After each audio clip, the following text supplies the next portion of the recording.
Welcome back, everybody. I'm Vadim, your marketing voice. Thanks for coming to listen again. On my last video, we talked about a couple of short-term ways to think about the market. Things like home buying, credit card use, and air travel are a great indicator of how people are using their money. In this video, we're going to look at long-term trends affecting our population statistics. First one is we have a growing older population. In 2022, 17.3% of US population was 65 or over. That's 58 million people. Globally, that was 1 billion people, expected to rise to 2.1 billion by 2050. Now that's a major shift. This is going to increase demand in healthcare, accessibility, and affordable housing industries.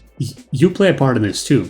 You can help with assisted living, innovations in high-quality senior living. Of course, the transportation sector also has a lot to gain from this development. Home modifications and user-friendly technology. Anybody that does these kind of things can help that population. If you want to succeed with your business helping this demographic, you have to focus on ease of use, trust, and accessibility. Next population shift is a very big one, and governments all across the world took notice. People are having less kids. We've seen a downward trend all across the board. For some people, it's lifestyle choices. For others, it's economic uncertainty, and there's plenty of things to worry about. People are having less children on the whole and having children at a later age. Pew Research Center shows adults under 50 that are reportedly not interested in having kids. That percentage rose by 10% from 2018 to 2023. We are now at 47% of adults who claim they don't want to have kids. And for half of those, the reason listed was they just don't want to.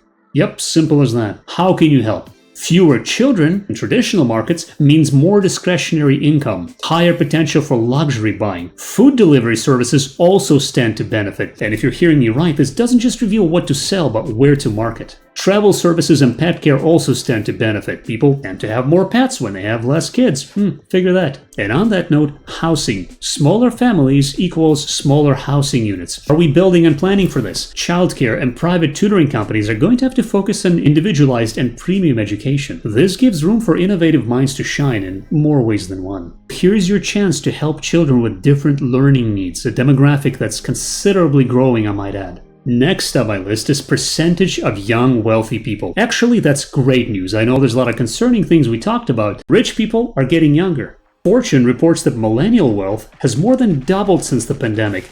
Lucky me, right? And no, it's not because of the transfer of wealth from previous generations as you might expect. Did you know that the number of young people with at least 25 million in the bank has doubled in the last 10 years? The general population hasn't doubled, which means the rich are getting younger. In fact, the number of people with at least 25 million in the bank has dropped their average age by 11 years. The why should be pretty obvious. Innovation, Silicon Valley, social media caused that boost, and now 3% of America's wealthiest are 37 or under. That is a big difference from the past. In fact, the age of people who have 25 million in the bank has dropped from 58 to 47. So what grew? Unique experiences, travel, and often niche-focused, personalized, and socially responsible events that you may have not had on your radar in the past, while at the same time normalizing being seen on multiple platforms, with a bigger trend being monetizing online content creation. Lucky me, I guess. And to make it less of a mystery, I'll name two things that grew. Anime and conventions became household events, with hundreds of thousands attending nationwide. Video game awards and streaming game shows became an industry in just 10 years. If you want to be genuine in helping, remember, what does this demographic value? Younger generations value authenticity, personalization, tech integration, and social impact. So think how you can help these people. Nowadays, there are successful money management companies, fee trusts to estate planning. What other services can you digitize or improve to make the lives of these people better? All these services are coming for digital millionaires, and they're going to have high expectations because they grew up on overnight markets in fintech and app development. Now, for your research, I recommend checking Forbes Billionaire List or Deloitte Insight. Now we're going to touch on something that's big and always has been: education. College enrollment. Did you know that the average bachelor's graduate makes $280,000 more for local economies than somebody that has no education or just a high school diploma? And this is a very important specific trend to consider. 58% of all undergrads are women. That's according to National Center of Education Statistics, so I would pay attention. While overall college enrollment numbers dropped during the pandemic, they're expected to raise by 9% by 2031. It should very much be noted that women are leading in education. 65.2% of women 25 or older pursued a higher education, with 50.4% of those women having at least one degree. 61.1% of men in this age pursued higher education, 46.1% of those men having at least one degree. Women are 7% more likely to enroll in higher education and 9.3% more likely to earn a degree. That's according to educationdata.org. These are serious numbers and a complete reversal of trends we've seen in the past. Women's wealth is going to see a significant rise with the education rates we're seeing right now. This is something even the World Economic Forum can confirm. And having said that, with greater knowledge comes great expectations, not to quote Spider-Man. But more educated people in the workforce, we can expect a greater outcome for everyone.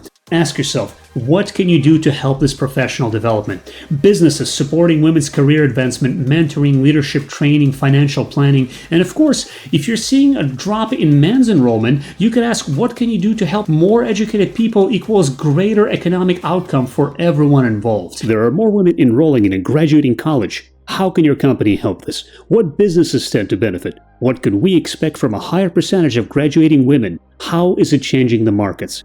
These are all serious questions you, as a business owner or a product creator, must consider going into the long-term future. Now, I get it. A lot of you are going to argue that a larger workforce equals greater aggregate output. But more educated women equals educated families, and a higher household income helps the economy. And regardless of the sector they choose, we will always have the question of equal pay. I'm sure we can all agree nobody ever wants to be underpaid. And that's with the amazing benefit of adding trillions to the global economy. What? You want a more concrete example? Sure. Work-life balance, companies providing flexible work options and family support services, childcare, remote work, STEM advancement. Things you've heard before but still need to do. If you are catering to women's services, of course, women's healthcare, companies that prioritize inclusivity, address the gender pay gap, and support women's entrepreneurial well-being to be well-positioned to thrive in this evolving demographic landscape. Don't take my word for it. Look up the Bureau of Labor Statistics, the Bureau of Economic Analysis, the National Bureau of Economic Research. Thank you for taking the time to listen and to think about how you and your business can help large demographic shifts. Final thought, opportunity comes from scarcity. It comes from clever realizations about what is needed and how you can help. You want to grow a business, revolutionize an industry, or double the GDP? Empower people that are trying to grow and find their place in the market.